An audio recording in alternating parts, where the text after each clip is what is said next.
Okay, hello everyone. Welcome to Medicine Buddha Practice. Welcome to those of you who are new. It's so good to be in the space with you all right now. Um, and feel free to say hello um, in the chat box as well. And I see that we have some announcements up as well. So a really important next Saturday. Um, our Medicine Buddha retreats, online retreat. Um, so please come out to that. And we're just going to be practicing and studying some of the texts coming out of the Medicine Buddha tradition. And, and hopefully, if I can find some of these teachings and teachings from my teachers around Medicine Buddha, if I can find some of those recordings, I will share that.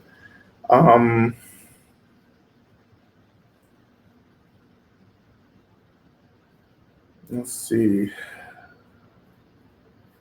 And of course, tomorrow starts the Gathering series as well.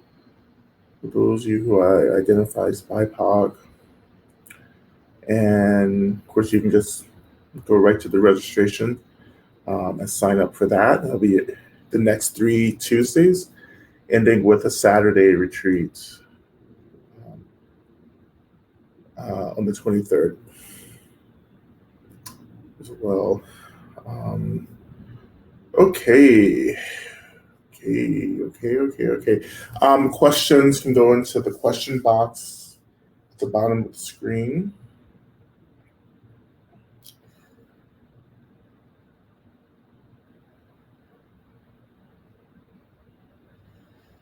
Yeah, good to see you, Denise. Yeah, we had a good practice. Yesterday we had the practice of the mother. Yesterday, and I'm sure for those of you who, we used to do mother practice pretty regularly. I'm really working to get it back into the schedule to do it once a month now. But what we're trying to do with these practices, what I'm trying to do, and I'm just kind of like pushing you along, is to get into the essence of these practices, right? To really to go beyond a lot of the, I would say, ritual of practice, and to get into the heart of practice, just like sitting in the heart of practice. And this is, you know, um, like this is, what would I call it? Like if I were to use really strict Tibetan Buddhist language, then what we're doing is, I mean, you're sitting in uh, the empowerment. I would say the empowerment, the Wong of practice. An empowerment means the ritual permission to approach a practice, to do a practice, right? And you get ritual permission by being introduced to the essence of the practice. And I just really believe that we should just always be practicing in the essence. So, you know, so that's what we do. you know? um, and so we did that with the mother yesterday, just like really sitting in this experience of being cared for, which I think all of us could use right now, use a lot of. I want us to become channels of this sacred energy, which is the conscious energy, conscious, intelligent energy, or the consciousness of these enlightened, awoken beings, right? To sit in that consciousness of the mother, of Medicine Buddha, and so forth. To sit, as we would say in Tibetan Buddhism, to sit in the consciousness of the Lama, right? the guru, to sit within the consciousness of the guru, because the consciousness of the guru is the same consciousness as the deity, which is the same consciousness that we share, right? And maybe what makes our experience of consciousness different is that we haven't awoken yet. We haven't realized the nature of our own consciousness. Like, our awareness hasn't gazed upon itself. Our awareness hasn't gazed, our awareness hasn't realized itself, right? So much of what we struggle with is just not being clear about who and what we are, and so our energy gets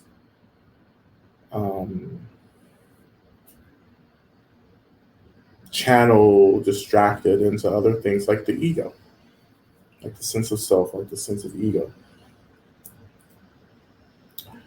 right? And what we're trying to do is divest from this experience of ego and reinvest in becoming aware of the nature of things, including the nature of ego itself, and ego and self, right? We're never trying to erase anything. We're not trying to empty the mind. That's not ever what I do. That's not how I've been trained. But what we're trying to do is actually understand, realize, embody, an awareness that is holding everything. That is the essence of everything. Awareness itself, this consciousness, this intelligent energy, is the essence of everything. Not this sense of ego, but the experience of consciousness, of intelligent energy, is what we're trying to realize. Right? And once you realize the nature of one thing, you realize the nature of everything as well. It doesn't matter what that thing is. It could be a candle flame, it could be, sound, a thought, right? It doesn't matter what it is, because the nature of everything is everything. Of course, Lauryn Hill taught us that in the 90s. Everything is everything, right? So the nature of one thing is the same nature of another, or the nature of one thing is the nature of everything, essentially.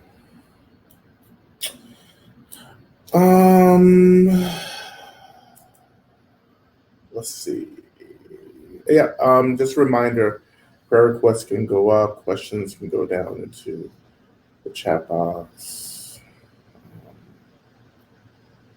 So much happening this year, many years, many centuries of things happening. Yeah.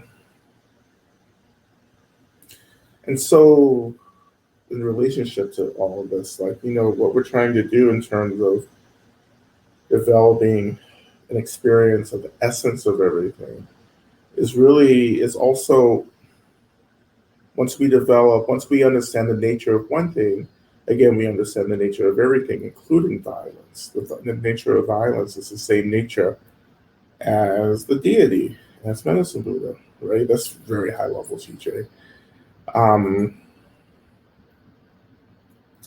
I apologize for those of you who are just joining for the first time. I know what it's like to step into a situation like this and get this language, but this is why I think Saturday is important. So I'll probably do some fundamental ground level stuff, right, for those of us who are new to the tradition. But yeah, the nature of everything is everything. The nature of love, right, is the same nature as violence as well. Things are liberated. Phenomenal reality, everything in phenomenal world is liberated when we actually begin when we actually realize its nature. Everything gets liberated from our assumptions. Everything gets liberated from our narratives, right? Everything gets liberated from our like projections onto it, you know.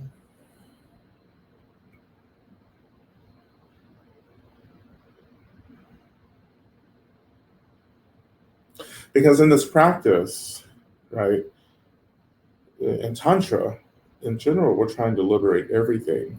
And what that means is that not only are we trying to liberate ourselves from ignorance, we're trying to liberate the phenomenal world from our projections upon it. Because it's our projections that continue to fuel, perpetuate uh,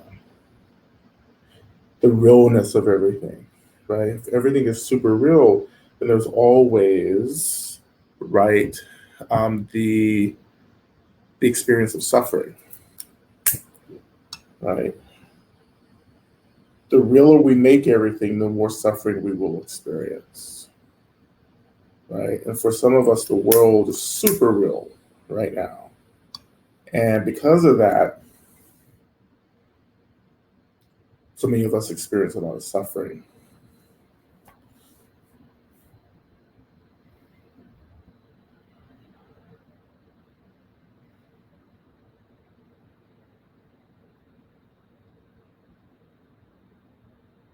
I think one of the antidotes to this, to the over realness of everything and to the suffering that comes with the super realness of everything, is to train and holding space for everything.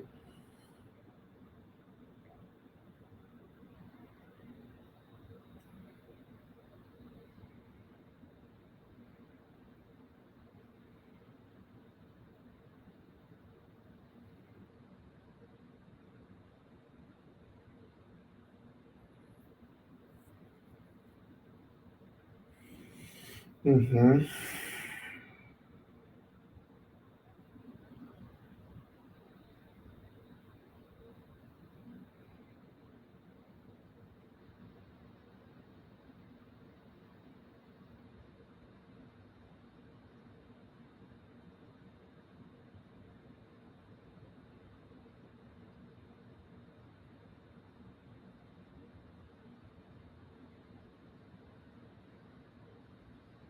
I've been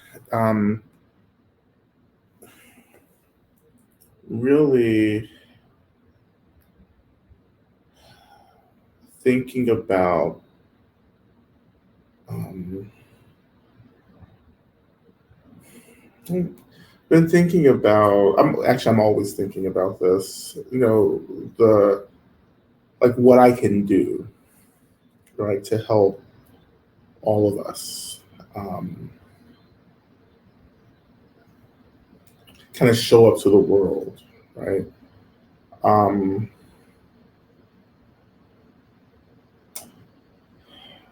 and how and to show up and not to show up in dread and anxiety and fear and despair, but to show up in this optimism. But I think optimism is not strong enough. I want us to show up in a deep joyfulness and appreciation. You know, and of course, I just lost everyone with that statement. um,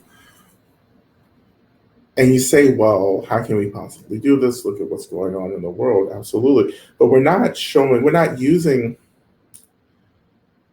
relying on what's happening in the world, right, to serve as a foundation for the joy and gratitude. The joy and the gratitude has to simply be there, right? Because joy and gratitude is always there. We just are not doing the work to connect to those experiences, right, in our minds and also in our bodies, right?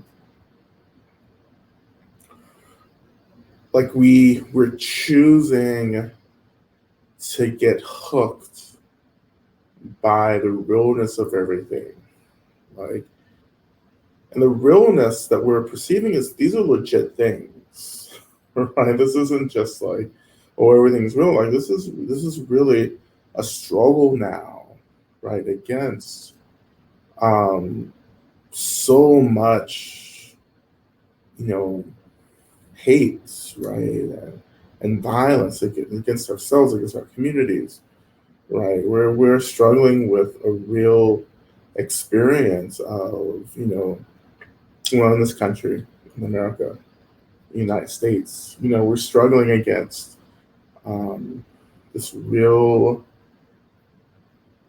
potential of like becoming a very fascist country, um, and what that means, fascism. When we succumb to fascism, it's really, you know, this experience of,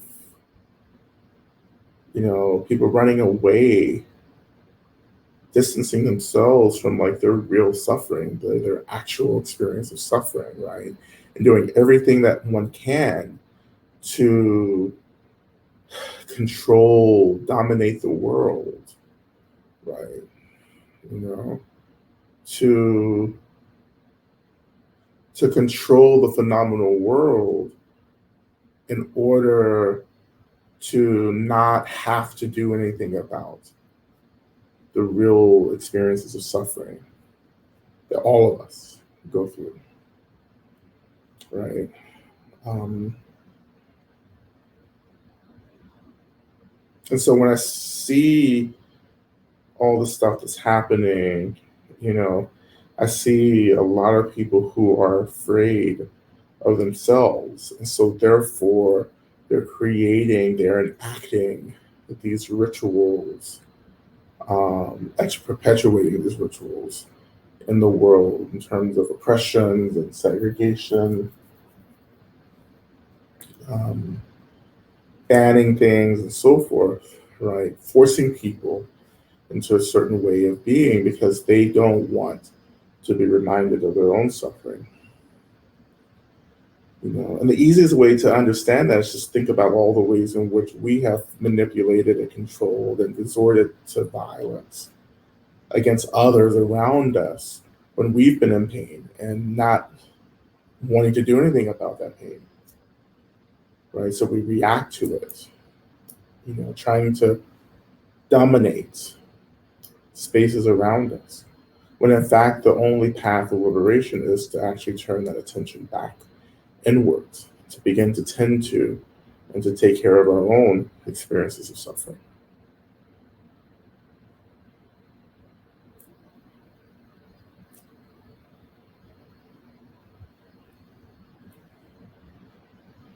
I just, at this point in my practice, I don't really take a lot of things personally. you know, um, and of course that was a imperative practice being born black and queer in this country. It's like I'm not. I had to look. The Dharma helped me to depersonalize all the violence that I survived. Because it wasn't ever about me, right? It's like this systematic oppression and violence is never about me. It's about other people's insecurities. You know, it's people's deep fear, people's deep pain, and they don't know how to take care of that, right? So they try to take care of me, and I say take care of me, trying to erase me, trying to silence me, trying to control and dominate me. Um,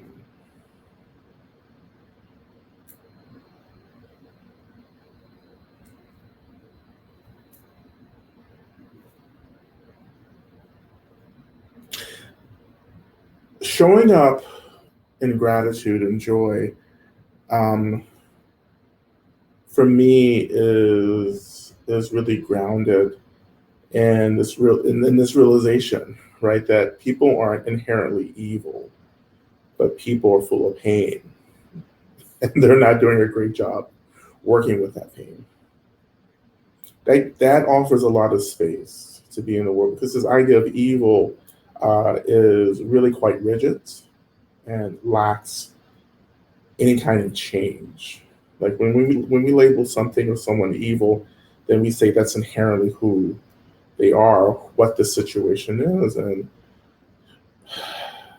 I think everyone can change. I think everyone can change. I have a friend who part of their practice is trying to like convert demons to the path of liberation. I don't have time for that, but they seem to have gotten a little bit of success from that. But I don't want to get down the road of like demons and everything tonight.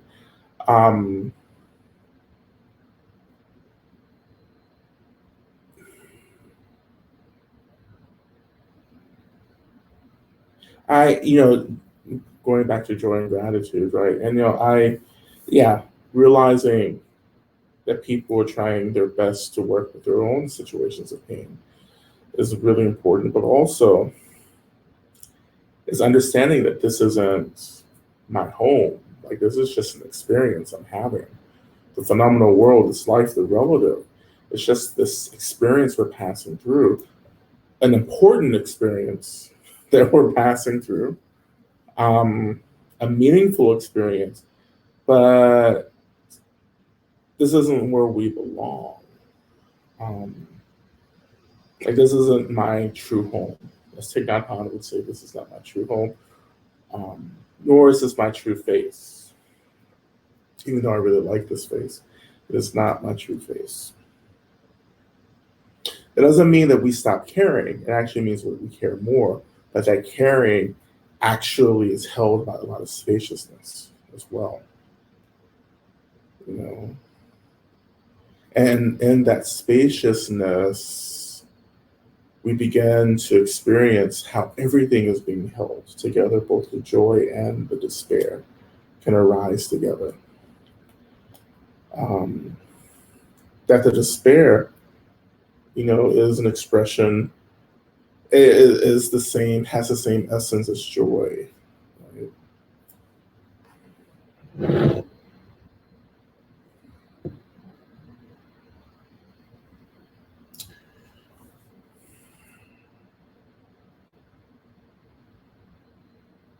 There's a lot of layers that we have to kind of move through and cut through to get to the essence of the things that we find really hard to deal with, like violence and hate, or fear, sadness, despair, so forth. Like, it takes the work of learning how to hold. And by holding, again, I mean how to not react, right? But to feel, to experience, right? The experiencing of things supports non-reactivity, right? And that non-reactivity through experiencing leads us into this potential for responsiveness, right? Like, you get clear, the non-reactivity helps us to get clear about what's actually happening, right? Because we're able to hold everything. Like, we can experience the fear and the despair, but we don't have to react to it, right? And that's something that that takes years, for most of us, years to experience that. And it took me years. When my mentors and elders and teachers were telling me the same thing, I would think, oh, that's so impossible. How can you possibly just hold space for everything? Especially anger. Like, how can you possibly hold that without reacting? Right? Of course, you can't ever know until you actually practice. And not just once, not just twice, not just 10 times, not just 50 times, not just 100 times, not just 1,000 times, but just over and over and over and over and over and over and over again. Like, you lose count.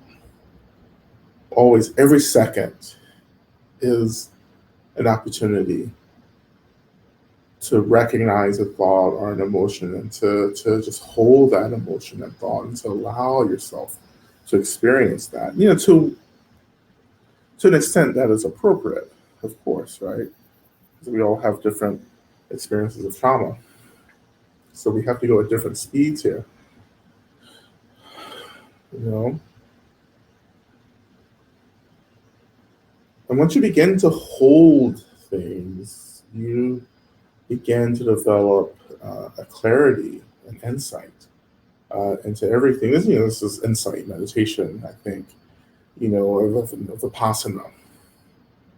Right? You get into the space of holding, then you're able to gaze into things, experience things that you weren't experiencing because you were always reacting to everything. Things become clear. You begin to notice the nuances, the subtleties, right? That you're able to move through the world, not be distracted by the world. Right? Because when we're not distracted, when we're not distracted, we have achieved really the first level of meditation in the Buddhist tradition, which is calm abiding, or shamatha, or shane, or sometimes we can call it mindfulness as well. Like that's the first level, is being able to watch and not respond, or to react, not to react. And then insight, vipassana, which is the second stage here, is the choice that we make to gaze deeper or move deeper into the nature of the mind itself.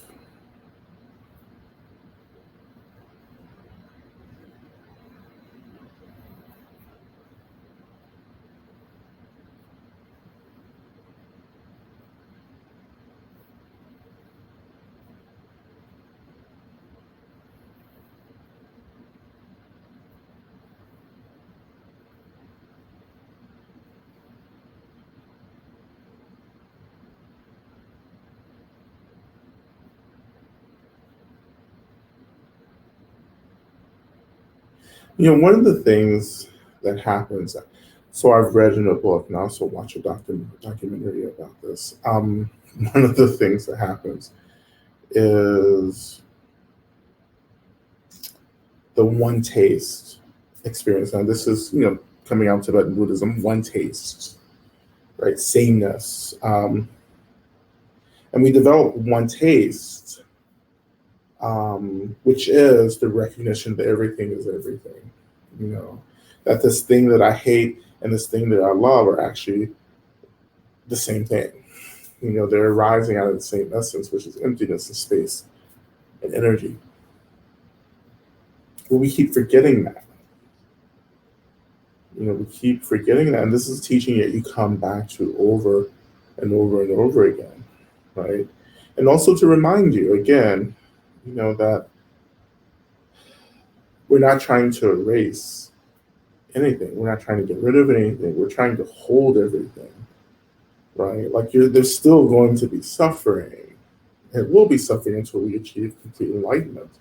As we move through these stages of realization, right? It's not that like things disappear, but our relationship to everything changes, right? The relationship changes. And when my relationship to something changes, then the thing itself actually changes as well, because the thing that I've been in a particular relationship with is being shaped by my relationship with it.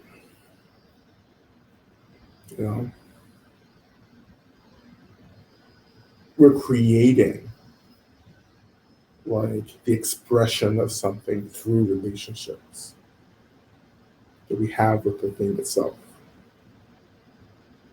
When I say liberate phenomenal reality, we're trying to, again, to liberate the phenomenal world from our perceptions, from our assumptions. Right? I think moving into the heart of the deity, in tantric practice, is one of those really skillful ways that this happens. in tantric traditions, not just through meditation, but through deity practice, which is an expression of meditation, right? When we do deity practices like Medicine Buddha, we're actually moving through all these stages of practice, which is why I think Tantra is so skillful. You think you're just kind of sitting, imagining, having fun, tripping out. You're actually practicing these fundamental practices around meditation. You're still training the mind, right? And in tantric practice, right, we're training the mind and our awareness to start identifying with the expression of the wisdom itself. So Medicine Buddha is a wisdom deity, which means that Medicine Buddha arises out of the nature of things, opposed to a worldly deity who still has some ego, right? Wants and needs. But Medicine Buddha doesn't want and need anything, right? Of course, there are worldly deities again that accompany all the wisdom deities as well. Those wisdom deities need things. I'm sorry, those worldly deities need things because they're still tied to some expression of ego, right? So they require a kind of, their beings still somewhat tied to the relative. And one of the laws of the relative world is balance, right? So we're all subjected by that rule in the relative, which is balance. Things have to stay balanced. The really interesting about apocalypse, which is what we're going through right now, like there's no need to continue to resist this reality. This is an apocalypse, right? The apocalypse is about rebalancing. It's about bringing the phenomenal world, well, as society, culture, back into balance, right? But of course, society and culture have a direct impact on all phenomena, right? So we're coming back into balance, which also means that we have to move through like the grief and trauma of everything, right? Actually, what it means is that we're having to come back home to ourselves in order to reestablish balance, right? So, of course, one of the things about this balancing is that what is taken, right? Like what is taken has to be restored. What goes up must come down. I mean, basics, So, for those of us who are initiated into the practices of worldly deities, know, particularly, all kinds of traditions of worldly deities, but that what is taken from the deity, what is freely offered from the deity to us must also be freely offered back. Maybe not the same thing, but we offer something back to the deity to maintain the balance.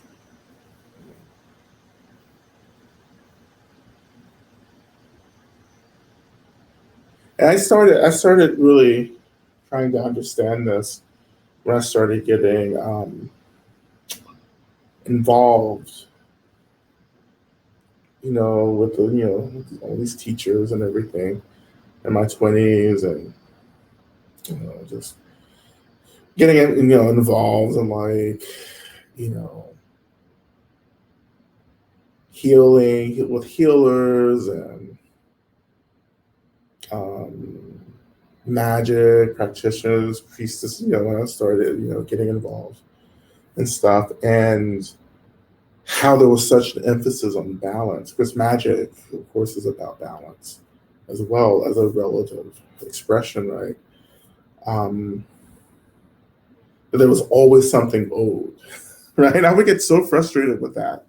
And I would get frustrated, and I came into Buddhism, and I was frustrated with that. Like everything cost, everything had to, I was like, why can't I just take everything? Why can't things just be freely offered?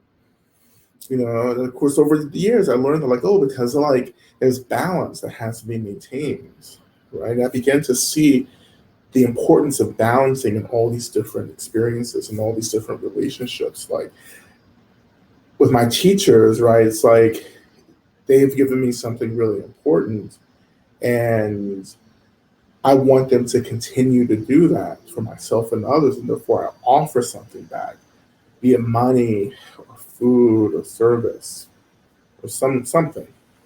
I offer something back so they can continue to do the work of helping others and continue to do the work of helping me. I would say it's hard to work and to give when people you're supporting aren't offering back something.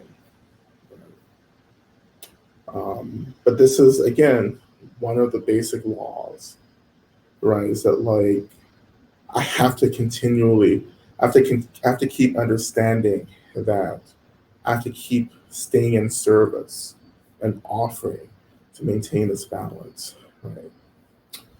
Um,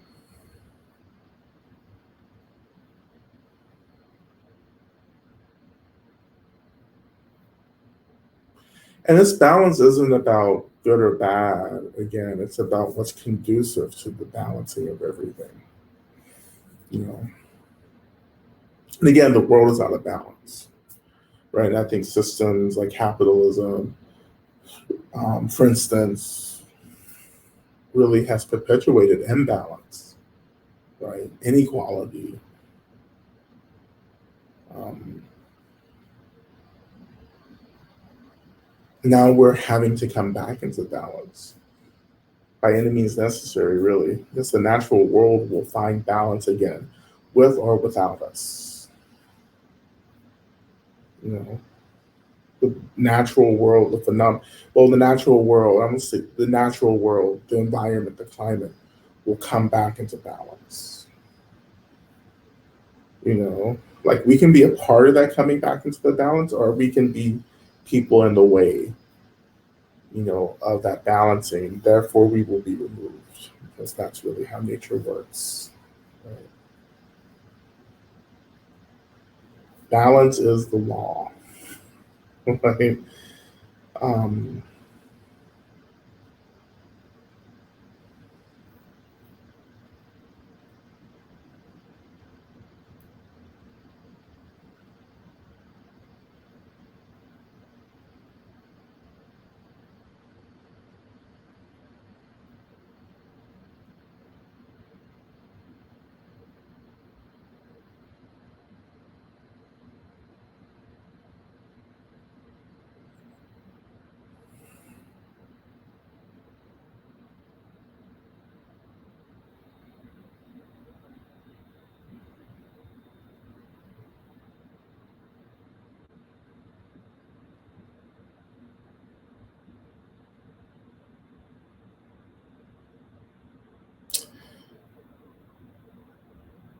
let's move into our practice now. I'm already practicing, if you haven't noticed, but I keep being pulled into this stillness, right? And stillness is also at the heart of everything. The stillness, right? Not silence, right? But stillness, the subtleness. Even as things are chaotic or hectic or moving, there's still stillness at the heart of that movement, right? Because you get to the stillness by learning how to tune into the essence of the phenomenal world of everything. Right? That essence is stillness. That everything else is an illusion. When we say stillness, there are things that are permanent, you know, and the relative, right, in the relative world, yes, there's impermanence, but in the ultimate reality is, you know, there are things that are permanent. There are things that exist and haven't been born, you know. The nature of the mind, right? Which again is the nature of the deity, which is the nature of all phenomena. Like it's the same nature, the same essence. Right? That's permanent. That's forever. Whatever that is, right? Which is and whatever that is an experience.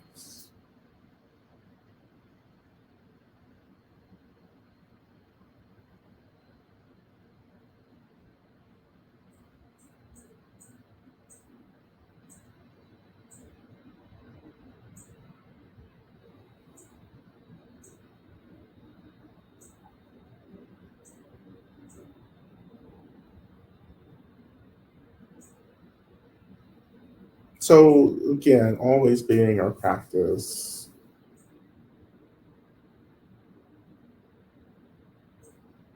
by actually this time just shifting our attention to the seat. Okay, beginning to notice the weight of the body, making contact with the seat,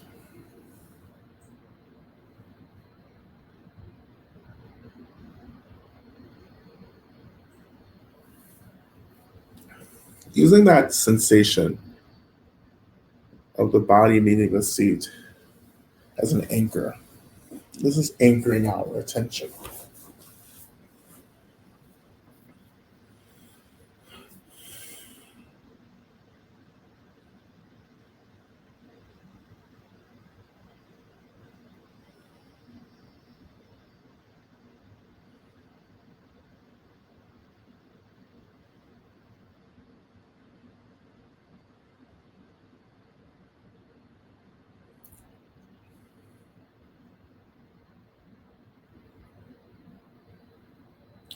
And so, even here, I wonder if we can experience the care from the seat. Really meaning that, like, how the seat is holding us is an expression of care. I wonder if we can just tune into that, acknowledge that my seat is caring for me. And I wonder if you can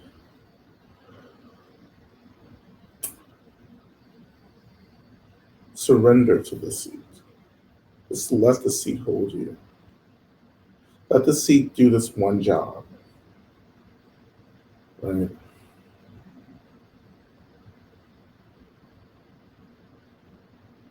And one of the things that you'll notice in your practice, right, particularly for those of you who do a lot of somatic practice, is that you will begin to notice how we hold things in the body, like we energetically hold labor in our bodies. Like we feel like for those of us who are just supporting a bunch of people who, where people are just relying on us, we start holding this experience. Mm. Well, it's like we're absorbing people's weights. Um, we absorb people's burdens, I would say, right, energetically. And we posit those energetic burdens in the body, and they arise as certain sensations, physical sensations, right? I think it's important, for us to kind of figure out where we're holding people's stuff, right? And this particular practice of allowing the seat to hold you and surrendering to the seat is a really, really powerful way to let go of the things that we're energetically holding for others. And we need to let it go, right? This is not just, oh, it would be nice if we did this. This is imperative because these experiences aren't ours to hold on to. We may absorb them, but we have to let them go at some point. So the seat is a wonderful way, right, to let go of what we're holding on to.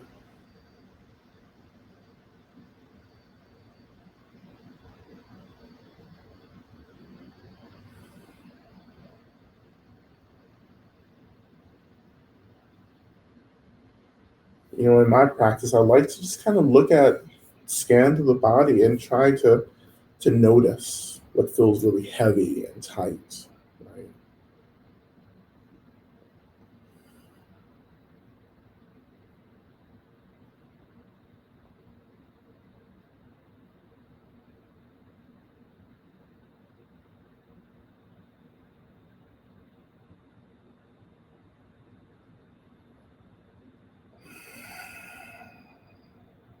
If you're working with the breath can be a tool that we use here, like inhaling deeply into the body. And then imagining that the in breath begins to dissolve, wherever feels heavy, and then releasing that energy down to the body into the earth. Where the earth will naturally just neutralize this energy. But inhaling, imagine that whatever burden is being dissolved, and then exhaling down through the body into the earth.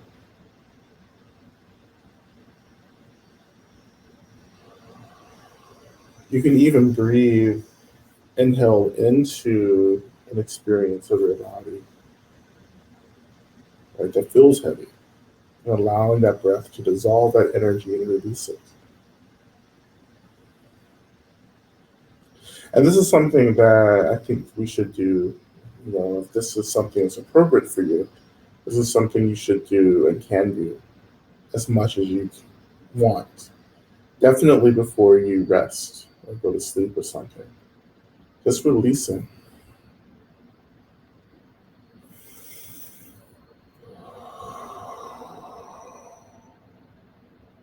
Letting it go. If you keep doing this, right, you'll begin to experience some energetic shifts as well because you're opening up space. Like energy is being redirected. Right?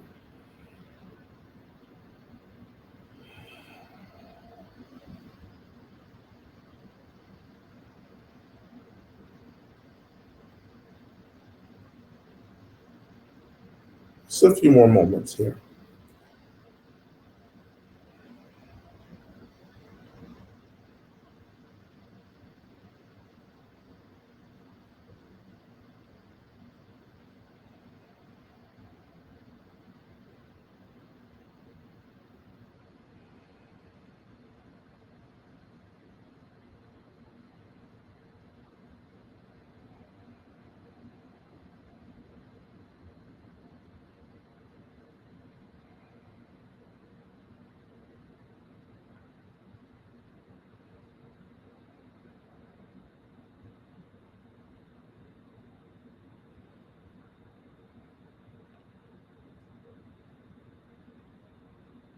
So when you're ready,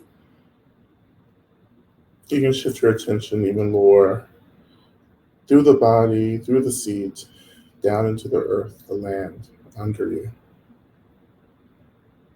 And it's our attention, which is again conscious, aware energy, or rather intelligent energy, is acknowledging, touching into the conscious, the intelligent energy of the earth, the consciousness of the earth itself, which we call the mother, right? The earth as the mother. And our consciousness touches the consciousness of the earth, the land. And that touching deepens a kind of connection to the earth. And so much of what we struggle with collectively is a disconnection from the earth. So this is a practice that invites us to reconnect to the consciousness of the earth, of the land. How does the land feel, right? How does the land feel? What is your experience of the land under you?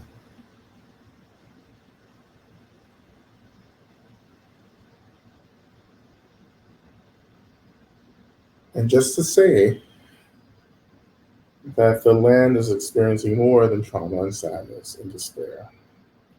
Again, you know, some of the work that we're trying to do is to disrupt the ways in which we're projecting our suffering on to other beings.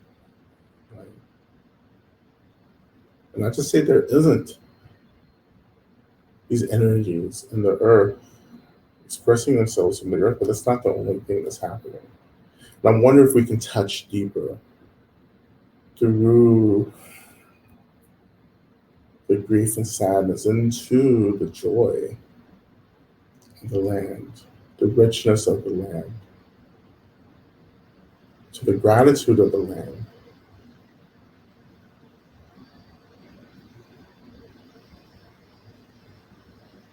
And touching into those energies, gratitude and joy and so forth, it's like tapping into like an underground spring or a well or something, like the fresh water, the clarity of the water, the nutrient, mineral density of that water deep in the earth, like touching into that and feeling, allowing that restorative energy to really just like feel our experience of.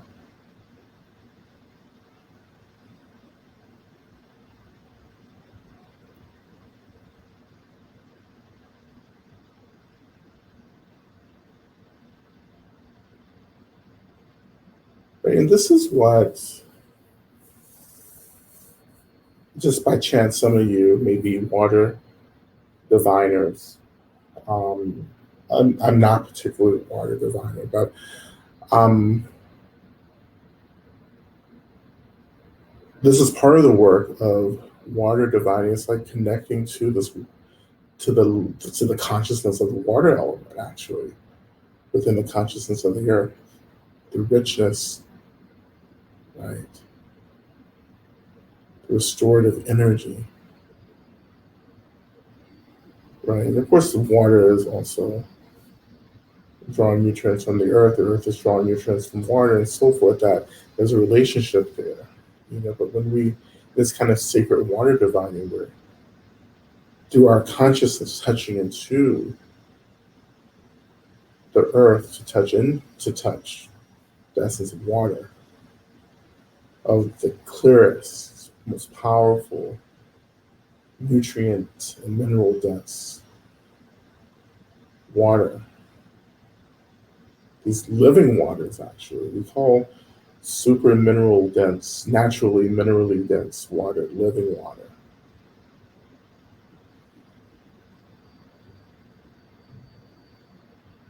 So what can you feel?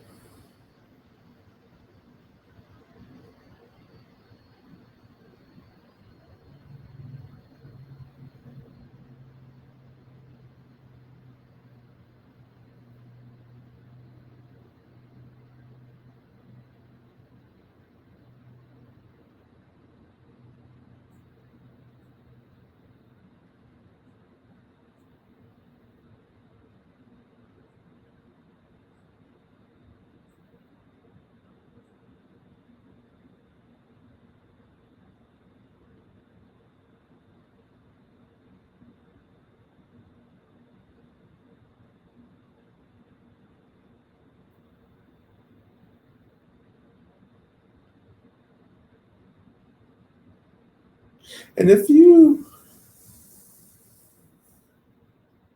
touch into some of this energy of sacred water right in the land under us,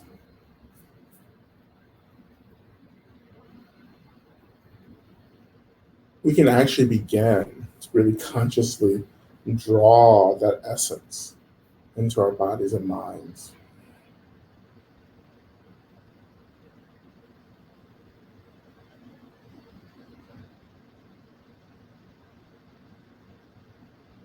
And you can use the earth here as well if you're not connecting to the water element here.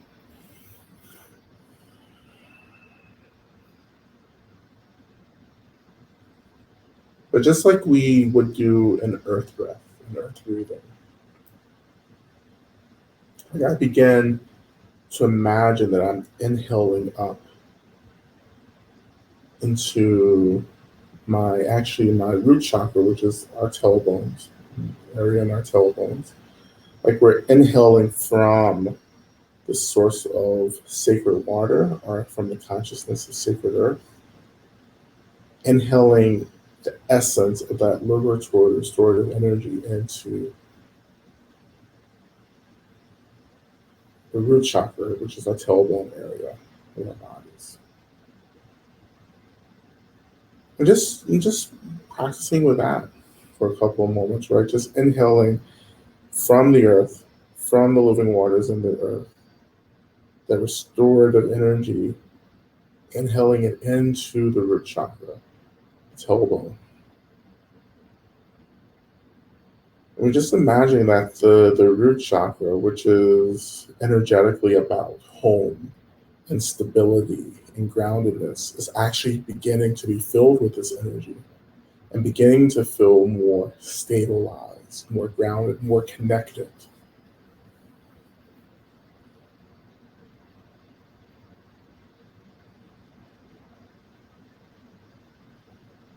So inhaling from earth, inhaling from water into the tailbone, the root chakra.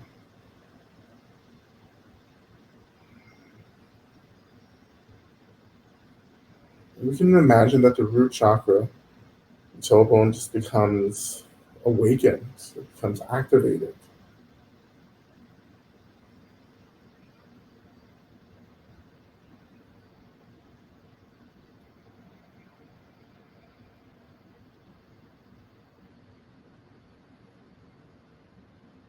So inhaling into the root chakra.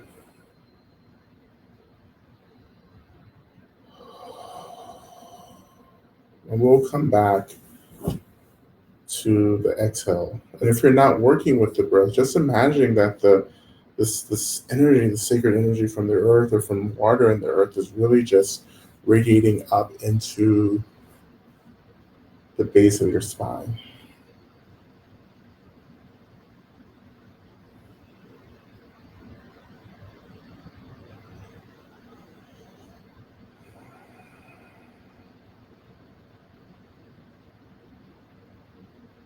Just a couple more breaths if you're working with the breath.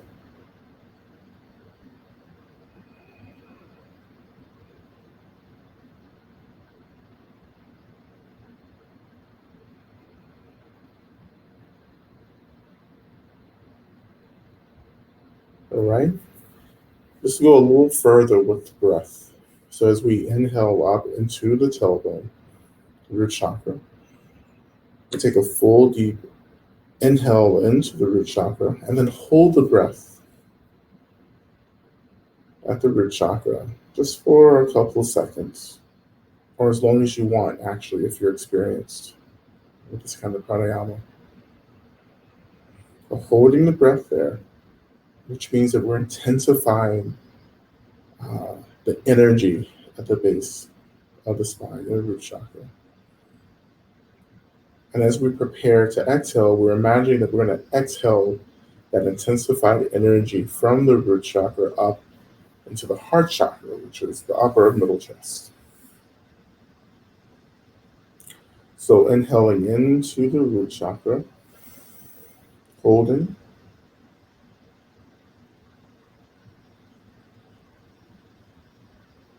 And then releasing up into the heart chakra where this energy collects in the heart chakra.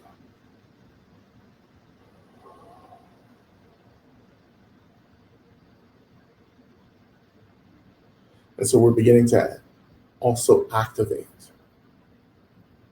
the heart chakra. And this is intentional. I'm skipping the other two chakras here. The second and third chakra to go straight up into the heart chakra because we're trying to activate stability and we're trying to activate and awaken the heart, which is how we get deeper into compassion, which is one of many things that we practice with in the heart chakra. Like compassion, deep empathy, right, and openness. Right, the realization that everyone is suffering, not just me, not just the people that I love, everyone, including the people who hurt me, are also suffering.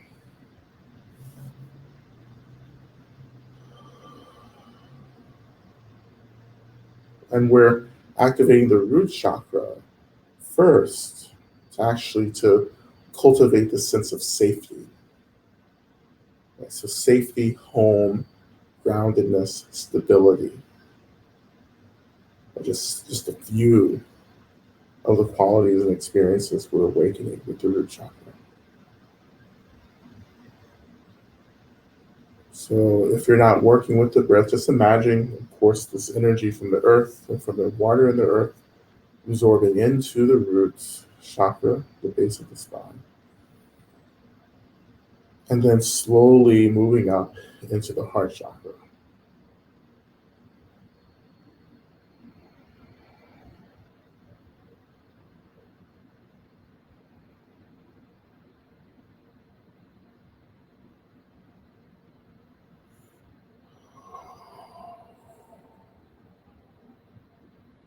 And if you're using the breath and kind of get tired of holding the breath, you can just do a straight kind of inhaling from the earth into the root chakra, and then exhaling directly up into the heart chakra.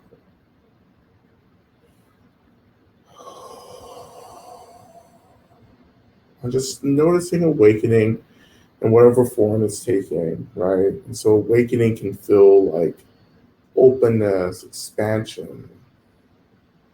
It can also be really uncomfortable as well because we're, in a way, beginning to melt or chip away at the crustiness around the heart chakra. That's what happens when when most of us are choosing to stay closed down, or to stay, tight. And so when we come and we do practices like this to begin to open, that chakra is going to be uncomfortable. It may be painful.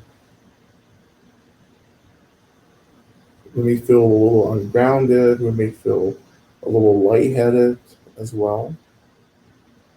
And if any of those experiences become too overwhelming, just coming back to the seat, the weight of the body, some simple movement,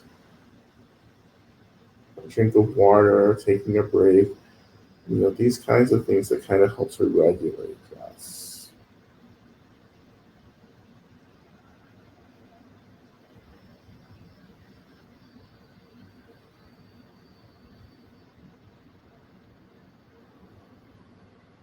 Right? And slowly, the heart chakra begins to awaken, right? And it begins to radiate light into the rest of the body. And of course, traditionally, we understand the heart chakra to be green, which is the color of activity, efficiency, practice of doing. The color of summer is green, right? So we can imagine a green light beginning to radiate through the body as a sign that the heart chakra is slowly beginning to awaken. If you want to add Another little piece on top of this too, you can also begin to imagine the awakening of the root chakra, the base of the spine, which the root chakra is red. So maybe there's a red light that begins to radiate from the root of the spine up into the body, along with this green radiating from the heart chakra. So there's lots happening right now, and just choose wherever feels appropriate for you to stay with and to practice with.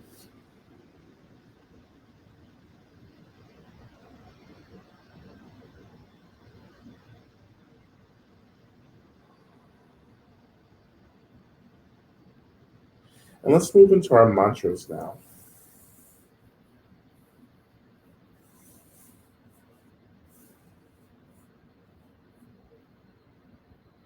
We're going to begin with our first mantra, which is just an invitation that begins to awaken or to invite and awaken the consciousness of Medicine Buddha, in our bodies and minds and in the space around us.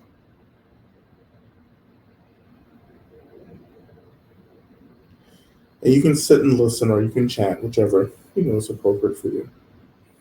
Right? So Minla Sangye Kino Soha. We'll start with and then we'll go just chanting just for a few times.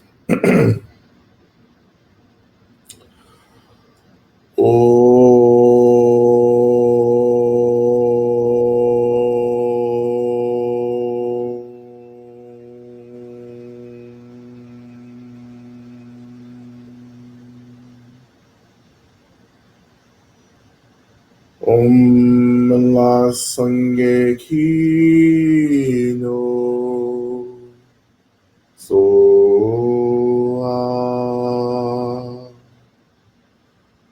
Om La Sangye Kino Soha.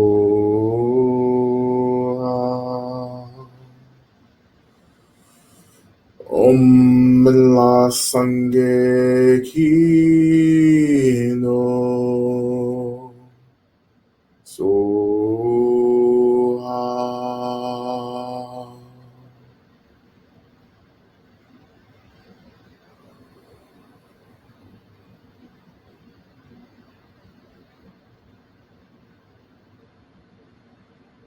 So for the first part of our main mantra, which we'll get to in just a second, this is just where we're just going to be. It is going to be continuing to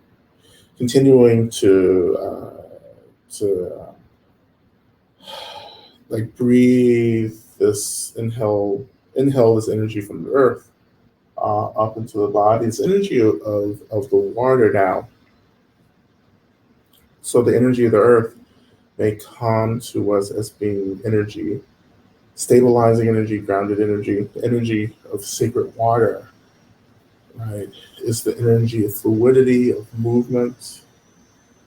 So you may feel a lot of openness, like when you're practicing with sacred water energy. You may feel energy moving down, right, through the body into the earth, and that's fine. If you have any kind of sacred stones, like if you practice stone medicine, which is working with, sacred crystals and rocks and so forth, a dark, heavy stone is always really good to work with in terms of grounding, feeling more stabilized, so you can work with that. Working with clearer stones, clearer rocks and crystals and so forth actually help to open up the flow of things. So just being making your own choices here if you do practice with stone medicine.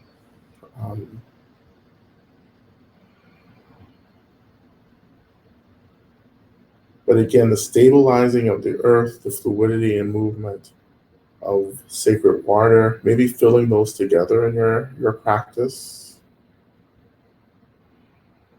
And just noticing what that feels like, really. This is a great area of exploration and experimentation, right?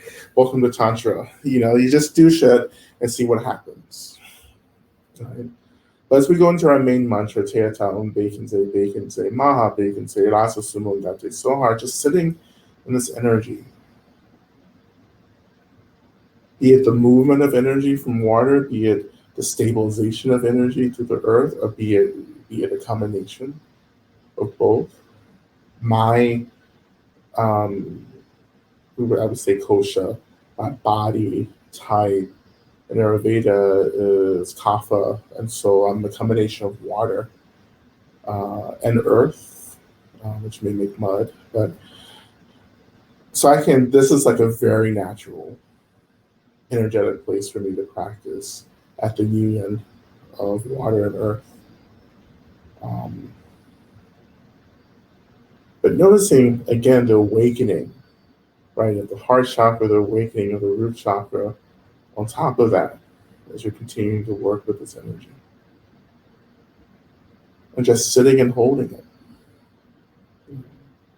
And this draws us into the consciousness, the essence of Medicine Buddha, of Minla Sangye. We'll begin.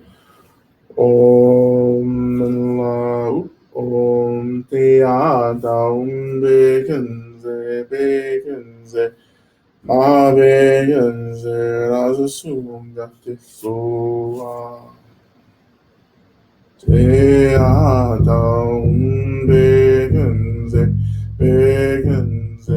Ma Bekenze Rasa Sum Gate Soa Teata Bekenze Ma Bekenze Rasa Sum Gate Soa Teata Bekenze Ma Bekenze Rasa Sum Gate Soa Teata Bekenze Ma Bekenze Rasa Sum Gate Soa Teata Bekenze Ma Bekenze Rasa Sum Gate Soa Teata Bekenze Ma Bekenze Rasa Sum Gate Soa Teata Bekenze Ma Bekenze Rasa Sum Gate Soa Teata Bekenze Ma Bekenze Rasa Sum Gate Soa Teata Bekenze Ma Bekenze Rasa Sum Gate Soa Teata Bekenze Ma Bekenze Rasa Sum Gate Soa Teata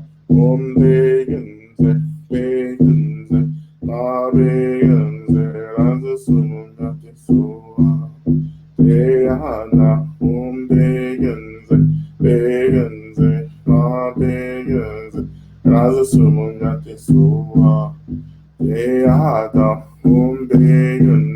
Bekenze Ma Bekenze Rasa Sum Gate Soa Teata Bekenze Ma Bekenze Rasa Sum Gate Soa Teata Bekenze Ma Bekenze Rasa Sum Gate Soa Teata Bekenze Ma Bekenze Rasa Sum Gate Soa Teata Bekenze Ma Bekenze Rasa Sum Gate Soa Teata Bekenze Ma Bekenze Rasa Sum Gate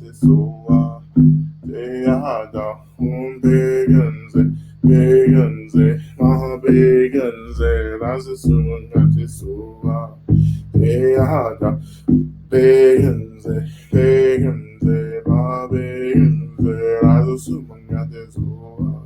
Beata begenze, begenze, ma begenze, also sumangate soa. Beata begenze, begenze, ma begenze, also sumangate soa. Beata begenze, begenze, ma begenze, also sumangate soa. Beata begenze, begenze, ma begenze, also sumangate soa. Beata begenze, begenze, ma begenze, also sumangate soa. Beata begenze, begenze, ma begenze, also sumangate soa. Beata begenze, begenze, ma begenze, also sumangate soa. Beata begenze, begenze, ma begenze, also sumangate soa. Beata begenze, begenze, ma begenze, also sumangate soa. Beata begenze, begenze, ma begenze, also sumangate soa. Beata begenze, begenze, ma begenze, also sumangate soa. Beata begenze, begenze, ma begenze, also sumangate soa. Beata begenze, begenze, ma begenze, also sumangate soa. Beata begenze, begenze, ma begenze, also sumangate soa. Beata begenze, begenze, ma begenze, also sumangate soa. Beata begenze, begenze, ma begenze, also sumangate soa. Beata begenze, begenze, ma begenze, also sumangate soa. Beata begenze, begenze, ma begenze, also sumangate soa. Beata begenze, begenze, ma begenze, also sumangate soa. Beata begenze, begenze, ma begenze, also sumangate soa.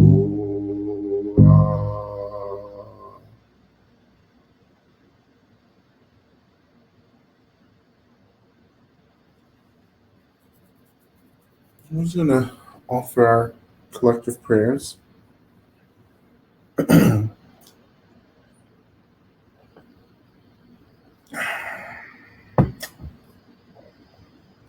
And as always, we begin by just calling into our space all the beings who can help us with the fruition, right, of our prayers. All the Buddhas, Bodhisattvas, Dharma protectors, all the saints, all the elements, all benevolent beings, all benevolent ancestors, all deities. We ask that you hear the prayers that we offer, that you hear the prayers that are unarticulated, that have not been offered, and we pray that you move to bring about the fruition of all the prayers that we offer.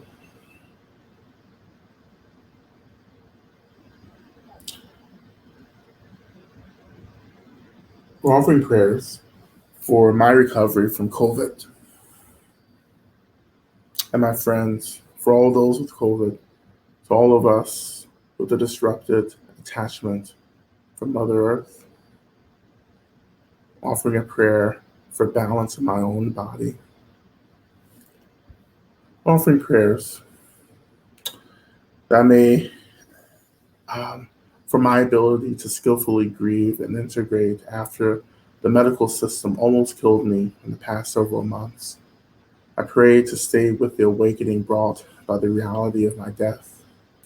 I pray to recover my agency after having it taken away from me. I pray to cultivate the deep wellspring of love in myself.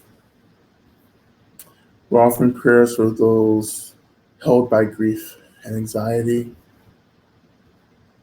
I'm offering prayers for my knee and nerves and my feet to heal after surgery, that I might remain calm and hopeful rather than fearful. Prayers for Lama Rod and our homecoming circles. Offering prayers to that all beings may access love, healing, and freedom. Prayers that our imaginations may expand and transform so all beings can access love and liberation. Offering prayers and blessings for my practice and my spiritual path, my work, and for the discipline and hard work for realizing my career goals, and for living the Dharma through all situations and circumstances. Offering prayers, protection, and gratitude for Lama Rod and all involved with Bhumi Sparsha, prayers for free Tibet, prayers for Bhumi Ma for the end of suffering and freedom for all beings in all realms. I'm offering prayers for my own recovery from surgery, to those affected by the U.S. empire, past, present, and future, for those who are in need of compassion. We're offering prayers for Hava Bailey, struggling with long-term effects of serious head injury several years ago. We're offering prayers for my sister's son, my nephew, Malik, who is struggling with living through his recent and long-term incarceration and personal anguish around his experiences in this lifetime. Prayers for my sister, Shauna, as she grapples with the enormity of his pain and grief and tries to both hold and release his spirit as it journeys. Offering prayers for all who hate and for the hated. Prayers for all obsessed with unending greed and value it above the lives and well-being of others. Prayers for everyone I am unable to hold in my journey. Prayers for all the folks who have held me along my journey. Prayers for uh, Tichimako and the healing finds him before the inevitability of death. Prayers for my mother and sister as they find love for themselves, as they mirror one another.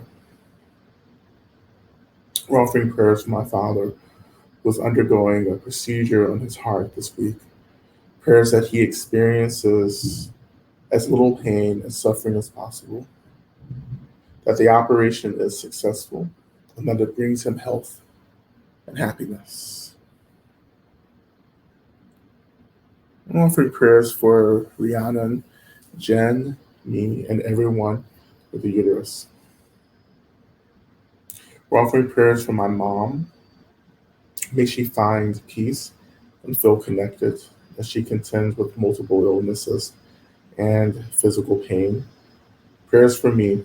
May I experience peace, presence, love, and connection. We're offering prayers for my son-in-law, Andy, with COVID, my daughter, Hollister, and their children, Graham and Catherine, who are all now having symptoms. Prayers for Tom Crana, Patricia Dalish, and Eve Issen, all dealing with different forms of cancer. We're offering prayers for Aunt Layla in the ICU. Prayers for Sam and everyone dealing with COVID. Prayers for Sarah and all abortion clinic workers. We're offering prayers for the family who We're offering prayers for the family who do not know how to love us. Prayers for the family humans that do.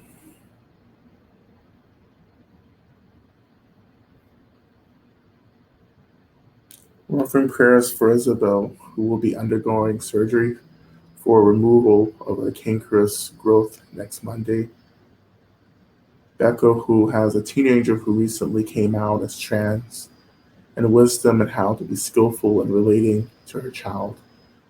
Father Franklin and his continued hospital chaplaincy, and Terry for strength and kindness as she supports her mom, who is dying right now.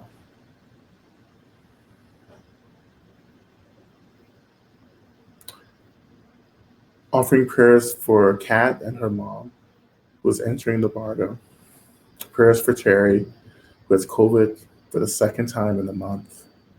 Prayers for my family and the AME Church as they work to maintain a historically Black church against all the forces arrayed against us. Prayers for everyone, prayers for myself and my husband as we slowly recover from COVID. Prayers for my father, please, who joined the ancestors on Friday afternoon.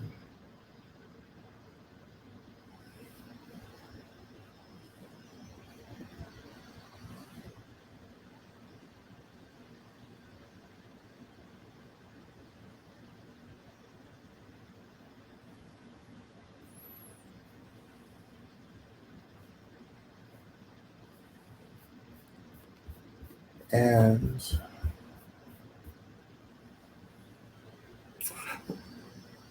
offering prayers for my ancestors and my relationship with them when I code differently than them. Prayers for my granny as she turns 99 years old today.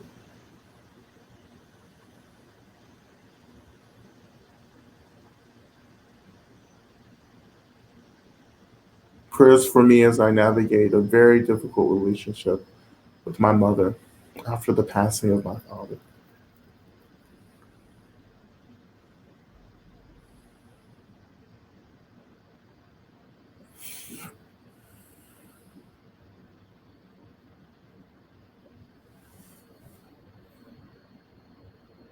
I want to offer all the prayers, again, that remain unspoken, the prayers that we don't even know how to articulate. I continue to offer prayers for balance in this world, for the alleviation of all systems of violence, of harm, all systems of hate and erasure. I want to especially offer prayers for those who are passing into the bardo and the spirit world right now. We offer the energy of our practice to lighting their way, guiding their way into this next further expression of themselves.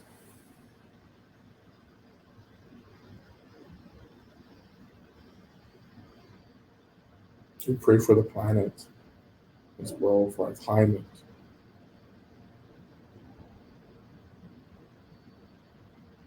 We pray for help, always, from all those who have gathered to listen to these prayers, to hold these prayers, and to work on our behalf to bring about these prayers. We ask for help and support, for guidance, love, tending to. We ask for care for ourselves and for our communities. And I pray for all those who are in this space tonight, those of us who have gathered to practice the profound path of Medicine Buddha, that we all continue to be blessed by this profound practice. And may we all, regardless of who we are or what we've done, may we all get free as quickly as possible.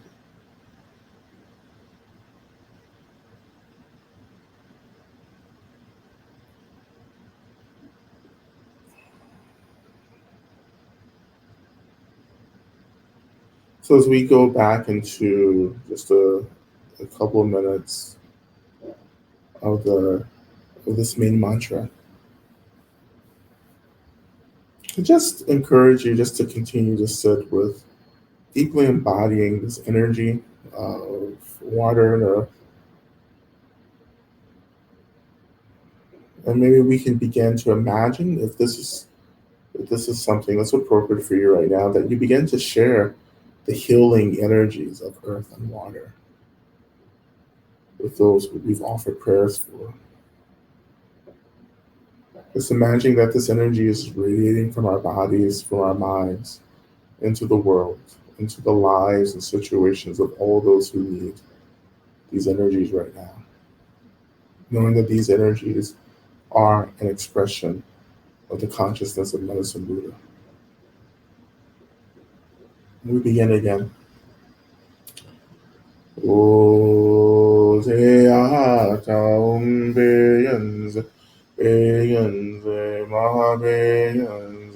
Raza Sungate Soha.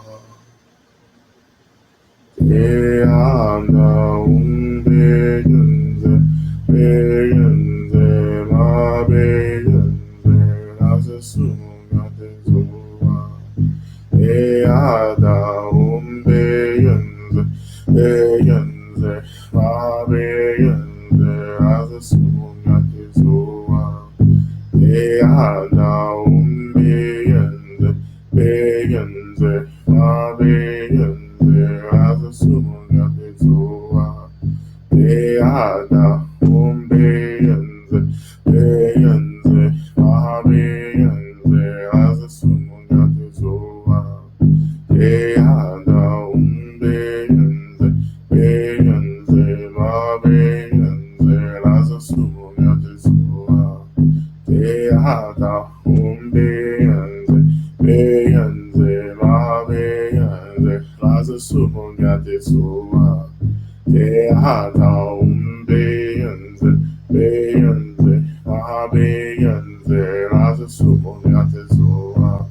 Eada Umbegunze, Begunze, Ma Begunze, Raza Sungate Soha. Eada Umbegunze, Begunze, Ma Begunze, Raza Sungate Soha. Eada Umbegunze, Begunze, Ma Begunze, Raza Sungate Soha. Eada Umbegunze, Begunze, Ma Begunze, Raza Sungate Soha. Eada Umbegunze, Begunze, Ma Begunze, Raza Sungate Soha. Eada Umbegunze, Begunze, Ma Begunze, Raza Sungate Soha.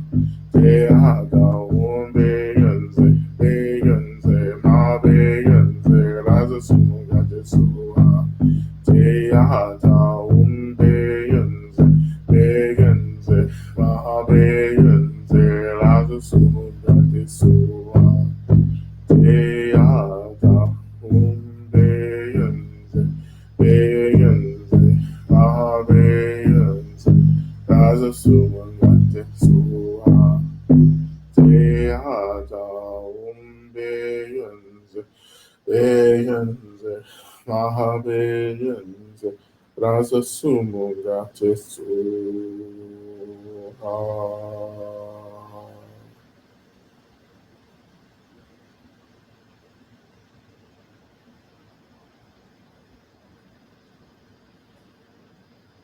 And so, just shifting our attention back to the seat. Again, noticing the weight of our bodies, making contact with the seat.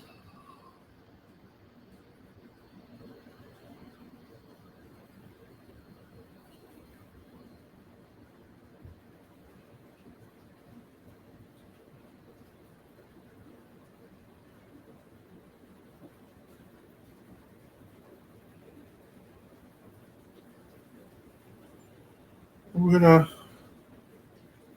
rise up again and just do just a very short few rounds of the protection, both the protection and healing mantra of Mother Durga, Durga Ma. Om Drum Durgaye Namaha. Again, as we chant Mother Durga, just imagining protection. Protection for ourselves, protection for those that we've been praying for, protection for our communities, protection for the land.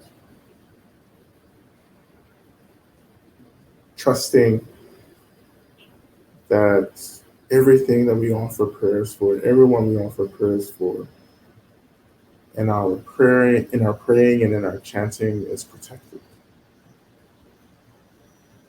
and guided and held and tended to.